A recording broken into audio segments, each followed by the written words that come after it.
નમસ્કાર દર્શક મિત્રો, ગુજરાતી 24 કલાક ન્યૂઝમાં આપનું હાર્દિક સ્વાગત છે।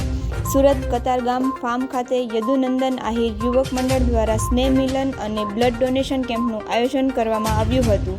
સુરત કતારગામ રોડ ઉપર આવેલા સ્વામિનારાયણ ગુરુકુળ પાસે એક ફાર્મ હાઉસમાં શ્રી યદુનંદન આહિર યુવક મંડળ કતારગામ અને અમરોલી સમક્ષ આહિર સમાજ દ્વારા સ્નેહ મિલન અને ઇનામ વિતરણ બ્લડ ડોનેશન કેમ્પનું આયોજન કરવામાં આવ્યું હતું।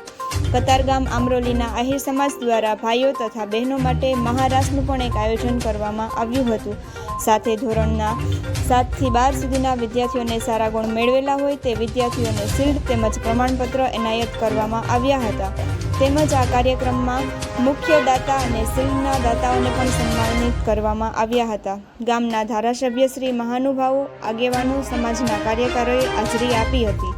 આ કાર્યક્રમમાં આહિર સમાજના પુરુષો અને મહિલા, વડીલો અને નાના બાળકોએ આ કાર્યક્રમમાં ભાગ લીધો હતો અને આ સ્નેહ મિલનમાં દાતાશ્રીઓ, મહાનુભાવોએ આવેલા મહેમાનોએ શિક્ષણ વિશેની માહિતી આપવામાં આવી હતી અને સારા અભ્યાસ માટે આગળ આહિર સમાજ બાળકો જાય તેવી શુભેચ્છા પાઠવી હતી। આ કાર્યક્રમને સફળ બનાવવા સમાજના આગેવાનો તેમજ કાર્યકરોએ ભારે જહેમત ઉઠાવી હતી। Byte Alpesh Bheda, reporter Arsibhai Ahir.